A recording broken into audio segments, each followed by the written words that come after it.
Hello everybody and welcome again to my channel. So ngayon, pag-uusapan natin ngayon is again UCSP pa rin.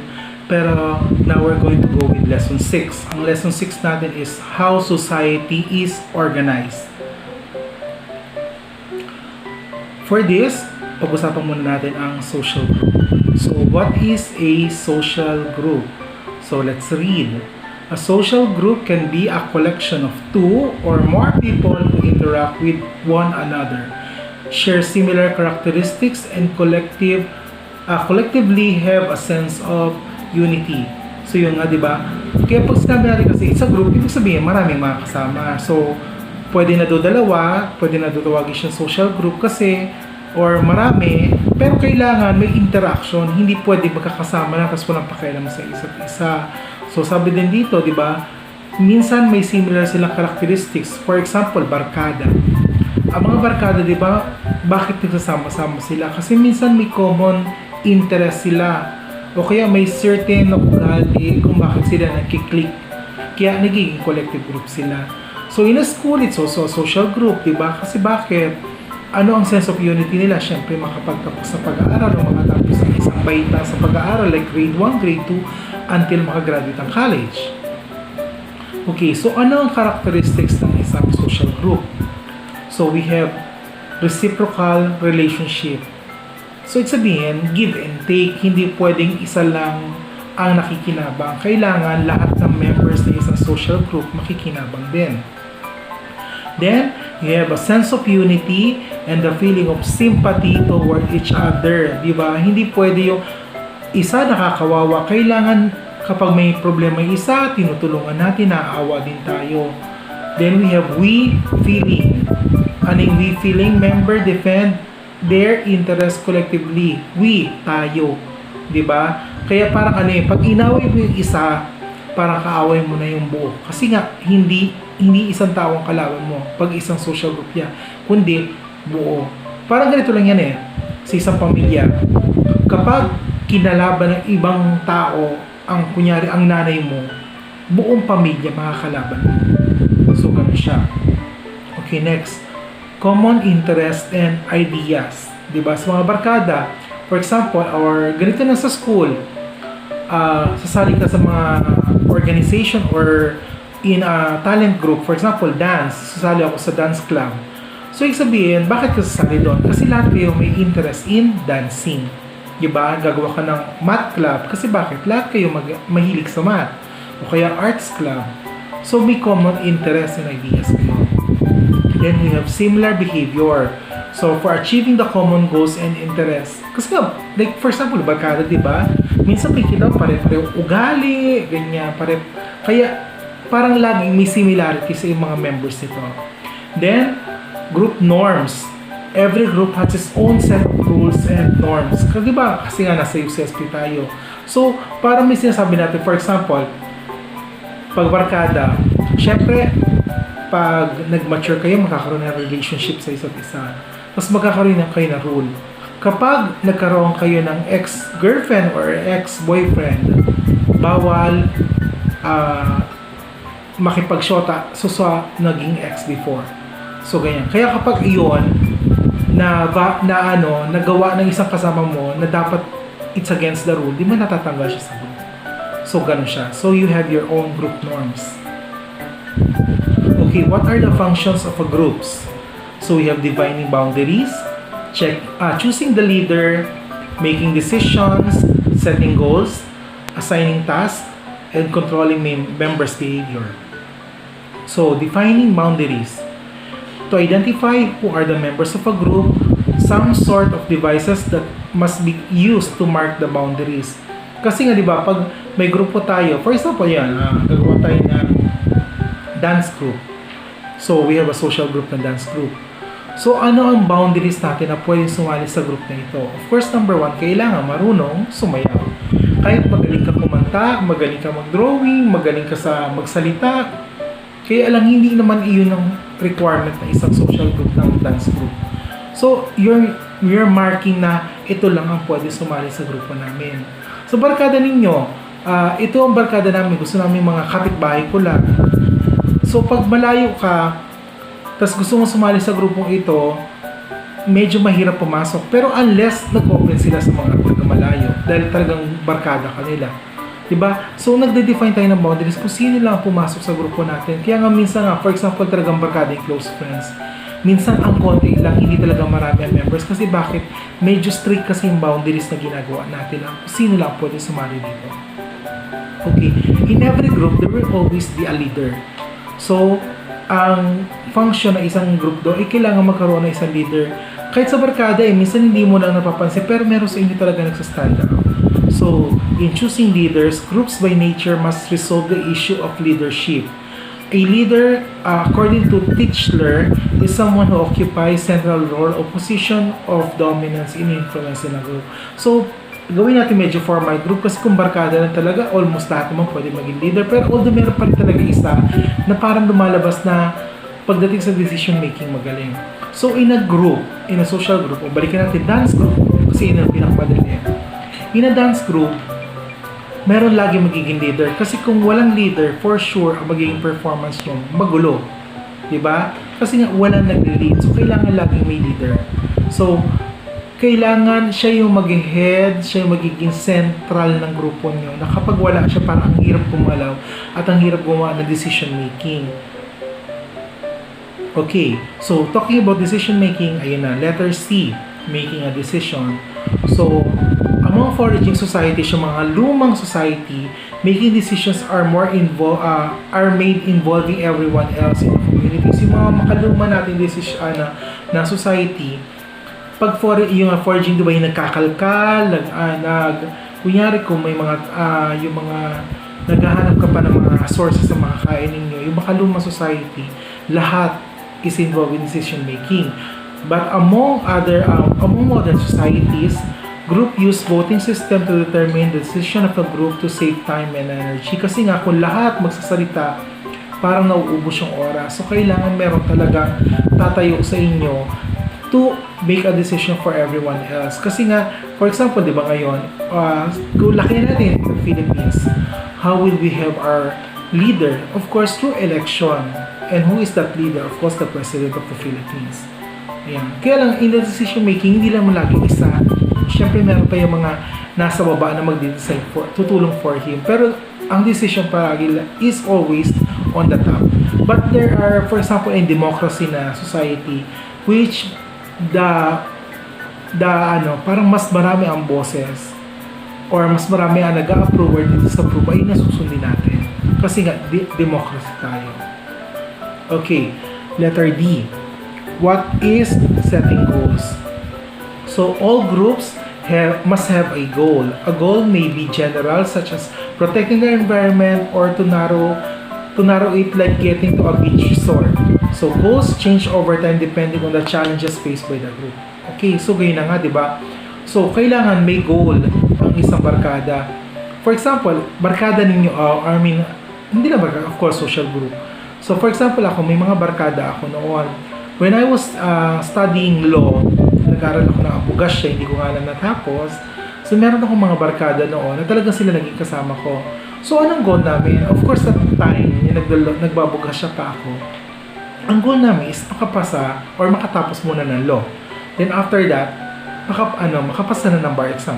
Of course, to be a lawyer. Kaya lang, syempre, nagbago na yon, tapos nag-change. Then, I became a nurse. So, syempre, nagkaroon din ako ng another group ko na yung kaming 7 na naging sobrang close namin. Ayun, talaga ang target namin noon is makapasa ng board exam. And fortunately, talaga lahat naman kami nakapasa. Then, ngayon, syempre, dahil nag-iba na naman ang kailangan ngayon, mas kailangan ngayon ng teacher, I took up education. And then, meron na naman ako naging barkada para naging social group sa school na pinag-aralan ko ng education for methods. And, mabuti na lang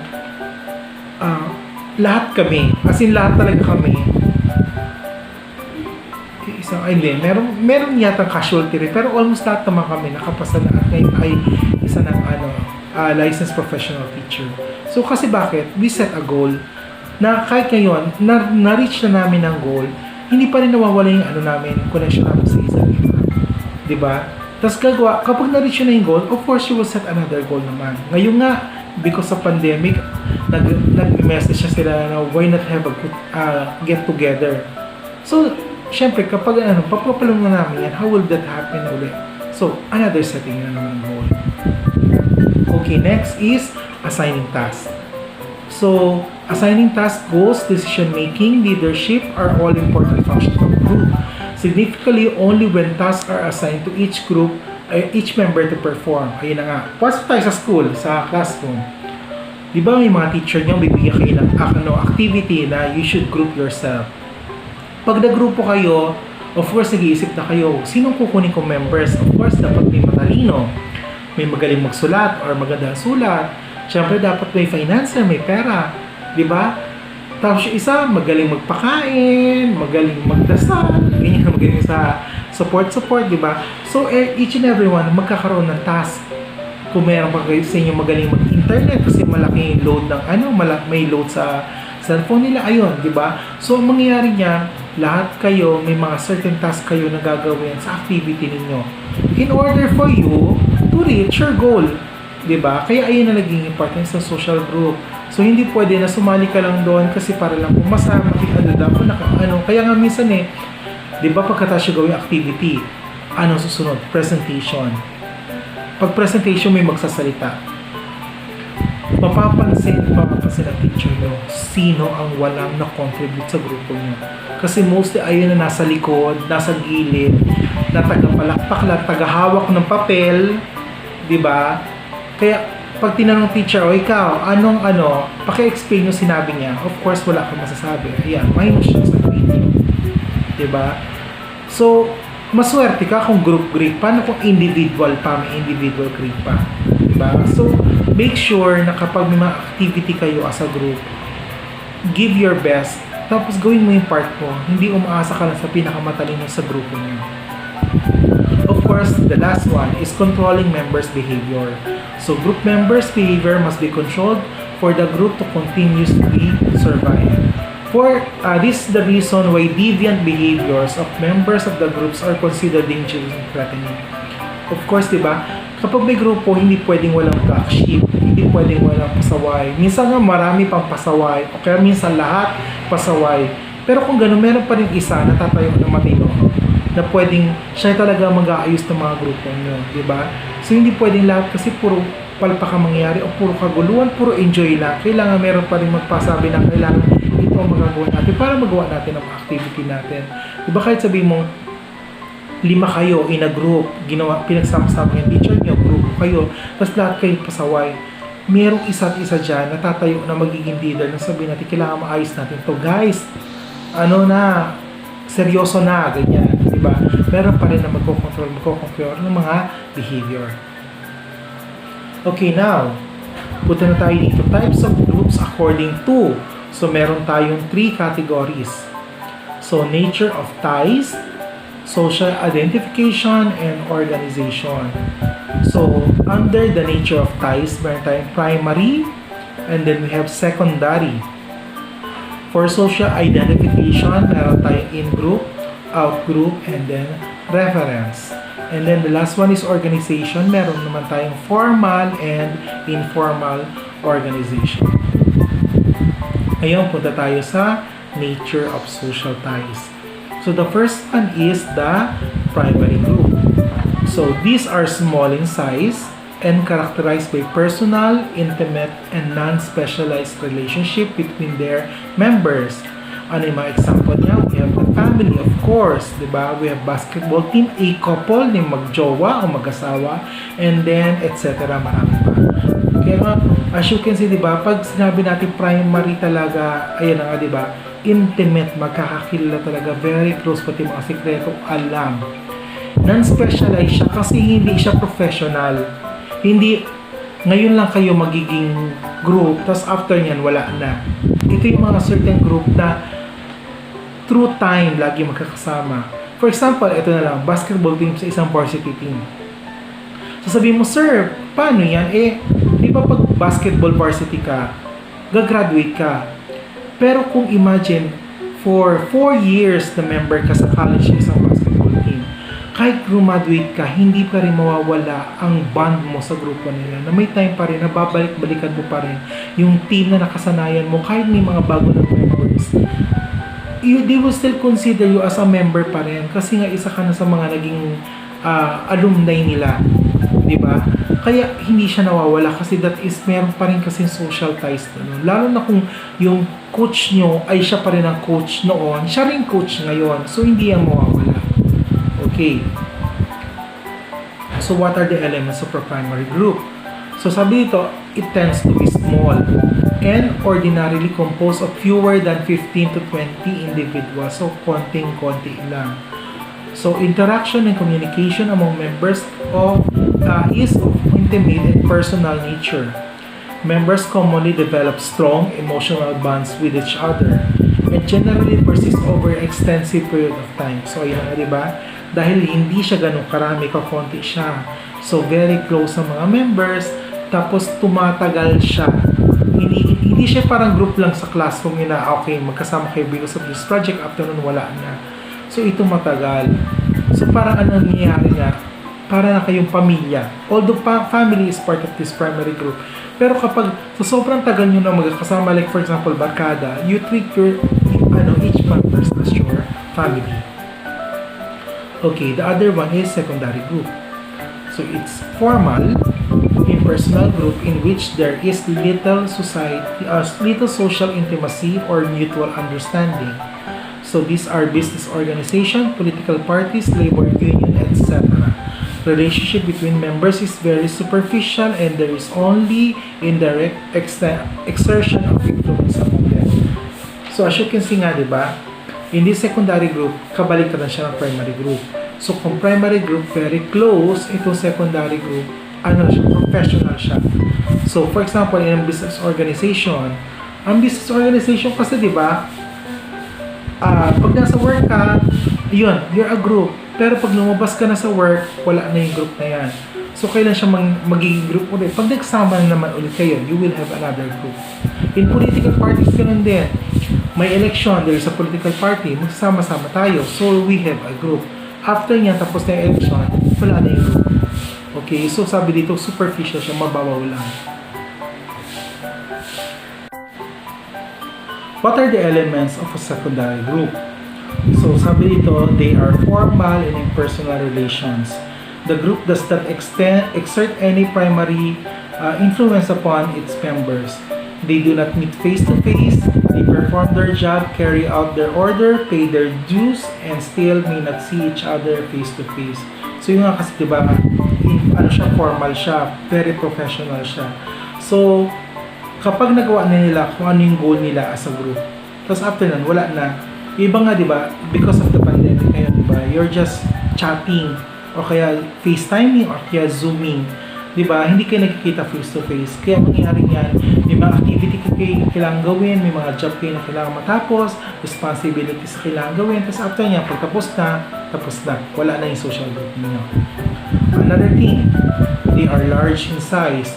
So, they may be spreading all over the world. Kasi nga, marami nga members na isang secondary group. And then, an option of membership. The membership of most of the secondary group is not compulsory. Diba? Hindi siya kinakailangan maging member ka dito. Hindi siya requirement. So, kung gusto mo lang sumama dito sa isang secondary group, pwede yun. For example, balikan natin, nag-example natin kanina, diba? For example, political parties. So, sabihin natin, avid supporter ka ni Deped. So, dahil secondary group lang naman siya, hindi naman kinakailangan na maging sumali ka doon, required ka doon, kahit supporter ka. You can just be a silent supporter. Diba? Hindi mo kailangan pakita sa lahat ng tao na supporter ka kasi hindi naman kasi siya requirement. And then, next, active and inactive members. So, due to the lack of intimate relations amongst themselves and large size of the groups, some of the members of the secondary group are active while others are inactive. Diba? Kaya kung tingnan nyo sa diba sa Facebook meron tayong face group, o GC o group chat, diba? May mga members na very active sa GC nyo and there are also members na talagang wala. Isa nga sinso na tingin-tingin lang, hindi nagre-reply. Okay, now let's go with social identification. So we have number 1, in-group. A member can identify himself or herself within the group.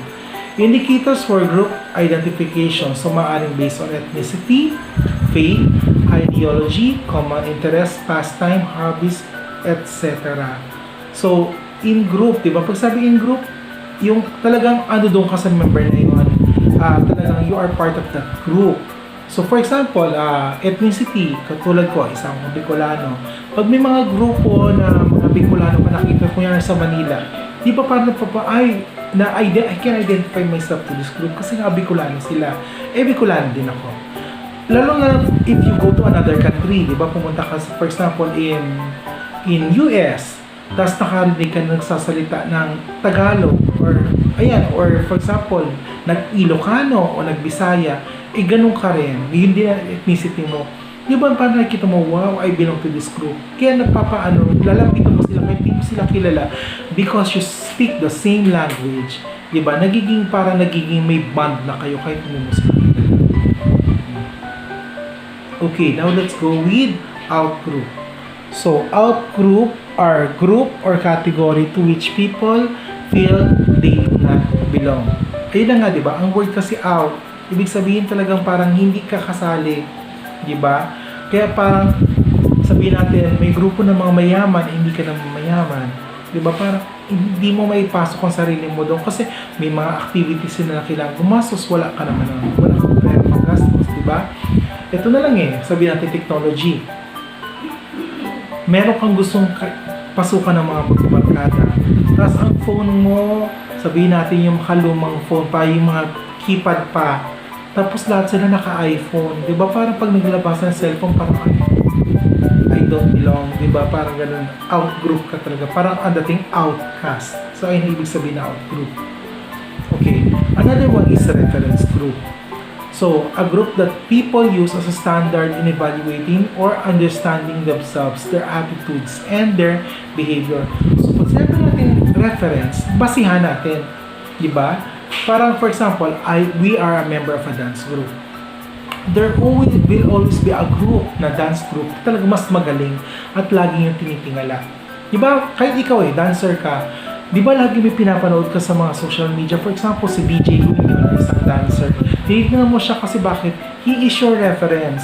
Diba? Si DJ Louie may dance group din siya. Diba? Kaya pag tinitingnan, wow, ang galing-galing. Like for example, noon kami, yung batch namin, ang mga dancers noon sa school namin, laging tinitingnan nila is yung Backstreet Boys. Backstreet Boys. I mean, ano yan? Yung mga UMD, United Motion Dancers, ganyan. Ano ba yung Backstreet Boys?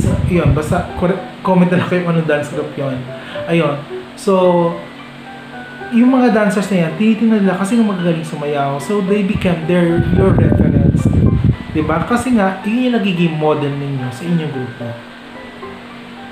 Okay, now let's go with organization. So, in an organization, we have formal organization. So, an organization type in which the job of each member is clearly defined, whose authority, responsibility, and accountability are fixed.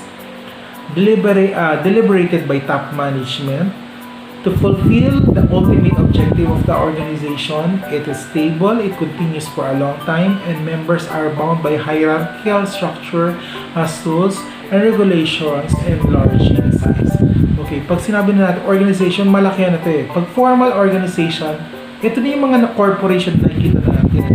Diba? Sila na yung mga nag-handle ng mga companies na maraming members. Diba? Kaya ito may mga batas na tayo sinusunod because they have their own HRD or Human Resource Development. May mga top management na gumagawa ng mga policies para sa lahat ng mga members at paano patakbo yung company. So, this is very formal na. And also, we have informal organization. An organization formed within the formal organization as a network of interpersonal relationship when people interact with each other and is known as informal communication. Created spontaneously by members, purpose is to satisfy their social and psychological needs, controlled by norms, values, and beliefs, and all members are equal and small in size. Okay, pag sinabi natin informal, di ba sabi daw, may formal organization na kayo, marami na kayo, di ba? And then sa organization nyo, dahil sa sobrang laki ng organization nyo, meron na magiging ka-close na kukonting members. At dahil dyan, parang hindi nyo maintindihan kung bakit kayo nakiklik. Kasi nga, baka may something na naman kayo in common. So, ito yung nagsasatisfy yung social psychological needs mo. Kasi pag nasa malaking kang company, parang minsan inisip mo, hindi ko kaya. Parang ang hirap pagtrabaho. So, pag may kasama ka, nagiging kaibigan at ka-close, nagiging parang kinakaya mo ang trabaho. Di ba? Kaya ayan na nangyayari. Kaya kapag pumasok mo kayo sa corporate world, kahit sobrang laki, kahit sabihin nila, we are a big family here, meron pa rin kayo magiging kasundo na konti, na nagiging ka-close mo, na ito, kahit nasa labas na kayo ng work, kayo pa rin na lagi mo nakasama. Kasi nga, you are an informal organization. So, kahit papano, biglaan siya di ba? For example, nung nag-apply ako noon sa isang call center, kasi nag-call center agent din ako before, kaya na may clean stamp lang. Pagpasok ko doon, syempre naghahanap ako, sino kaya ang una kong magiging kaibigan? So, ang unang-una naging kaibigan, hindi ko maintindihan lagi nangyari is kung sino yung mga katabi mo. Kasi kayo magkikwentuhan Tapos pag nagkwentuhan na kayo, hindi ko alam kung bakit bigla nagkiklik. Siguro dahil anxiety, takot, diba? Excited, kaya kayo nagiging grupo. Syempre, at the time, magiging batch meeting kayo sa work. So, mangyayari niyan, kayo na yung magiging informal organization under a formal organization. Yung iba nga dyan hanggang ngayon, kaibigan ko pa rin. Network, a set of relations, links or ties among social actors. This is from Karen Purcell, 2008. So to illustrate, you have a friend that has friends who has friends that knows you. You have a fourth level relationship with the last friend who knows you. The second or third friends does not necessarily know you, but because of this network, it would be possible to know them all through connections or ties that bind you with them. So, parang ito lang yan may kaibigan ka. Yung kaibigan mo, may kaibigan pa isa. Ikaw ito. Ito kilala mo, pero ito hindi mo kilala. So, no problem. Itong kaibigan na to, may isa pang kaibigan. Sila makakilala. Ito, maaari kakilala niya, pero ikaw hindi mo siya kilala. Ito, may kaibigan pang isa. Pero itong kaibigan na ito, kilala ka. Kasi maaring maaring Facebook friend or nakakilala kayo somewhere. Pero kung makita nyo, itong kilala mo, ito kilala mo, pero sila connected sa isa't isa, pero itong dalawa, hindi ka kilala. This is what we call network. Kaya kung makita nyo, in marketing ngayon, sa mga networking products, diba? Marami ngayon yan mag-join ka, yung kukulitin ka nila, magkakape tayo, kung may time ka pa, or open ka ba sa business. Diba, ginagamit itong networking. So, natin ito. So, networking, this type of social connection can be seen in multi-level marketing, which is sales strategy that entices and invites people to sell products, and by doing so will get discounts, incentives, or commissions for the products sold or for recruited seller. Okay, so for multi-level marketing, di ba? Kasi nga may network. So nangyari nga, gumaganyan siya, dumadami, kumikita niyo dito sa picture. So because of this, isang tao maaari maghanap ng dalawa. Itong dalawa maghanap ng dalawa. So, nangyari, kumikita yung mga nasa taas, kaya tinatawag siya na pyramid nga kasi pyramid na lumalabas. Diba? Kaya ginagamit yun kasi pag sinabi natin network, hanap ka ng connection para magkaroon kayo connection. One good example of network is Facebook. Kung saan, maaaring, pag tinignan mo, di ba may part ng Facebook na may sinasuggest kang kaibigan. Tapos pag tingin mo, sino to hindi ko kilala? Tapos pag tingin mo, meron mga mutual friends. Diba? Ito yung mga mutual na yan, is your network. Minsan magugulat ka na, wow, artista, pero pag tingin mo, may mutual friend, kaya bakit nagsasuggestion ko? Kasi ito pala, artista ito, friend pala ng friend mo. Diba? Kaya nakikita nyo, that is how networking works. Kaya, one good example is Facebook. Okay, let's go to the function. Ito na yung last topic natin. What are the functions of a social network? So, number 1, diffusion. In network, information travels fast like gossips and other breaking news. So, diffuse, kumakalat siya. So, mga chismis like that. Diba? Kaya nga ang bilis kumalat na mga chismis kasi because of diffusion. Diba? Nahilo ka lang, nagsuka ka lang, paglabas mo sa mga kapitbahay mo, buntis ka na. Ayun na, ang bilis, diba? Sabi nga nila, chismis, balita bukas, chismis bukas, broadcasted agad. Okay, number 2, exchanges. Information exchange, material exchange like the multi-level marketing and a lot more. So palitan nga di ba? So maaring information, lalo sa kopyahan, may goodness pag may quiz, di ba? Lagi yan may exchanges kasi part of social network yan. Noong ngayong high school ako, naalala ko noon, lagi kami may cheating arrangement, hindi seating arrangement, cheating arrangement. Kasi bakit? Kung sino yung pinakamatalino sa class namin, may certain area na strategic. At yung mga malalakas sa malinaw ang mata, tumatabi na agad dyan. At pagkuha ng sagot, lilipat nila sa mga sunod na upuan. So that's how our social network works noong estudyante kami. Pero ngayon, iba ngayon gumagamit kayo ng mga high-tech gadgets Okay, number 3. Social support. So referral system works well in networks and in locating someone finding a job, seeking advice, or forming support groups. So, specifically in social media and internet, diba? If I want to find a job, we have LinkedIn, we have Jobstreet, diba? Kung kailangan natin advice kahit sa Facebook lang we can ask for recommendation, diba? In my case, na-stroke ako. So, syempre parang ang hirap na stroke ka lang dito sa Bicol, parang ang hirap maghanap ng kapareho mo na situation. So, good thing in Facebook may mga FB groups na makakatulong sa'yo. Diba? Kung gusto mo matuto magluto, just look sa FB lang talaga. Ang dami mga support groups. Meron pa nga dyan yung mga suicidal groups. Meron din.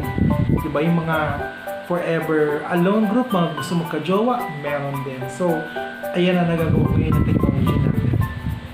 Okay, and the last one for the topic is exclusion. Those outside the networks are excluded from the benefits, support system, and information shared within the network. So yun nga. So kapag member ka, if you're part of the in-group, eto na, you will get all of the perks na isang grupo. Pero pag hindi ka kasama, you are really excluded. Kaya kailangan, kung gusto mo makuha ang benefit sa isang grupo, join a group, diba? Tao tayo, we are a social group. So don't be an island nga. Diba? No man is an island. Huwag mo suluhin na sarili mo kasi minsan pag masyado kang lagi kang mag-isa kung ano-ano mga masamang bagay na iisip mo. Okay, so talk to a friend. Okay, so that's it for UCSP. So sa mga natuwa naman dyan for my lesson for today, pakipalike naman po ng aking video, and then for those who are new to my channel, please subscribe to my channel. Okay, thank you very much for listening, and I'll see you again on my next video.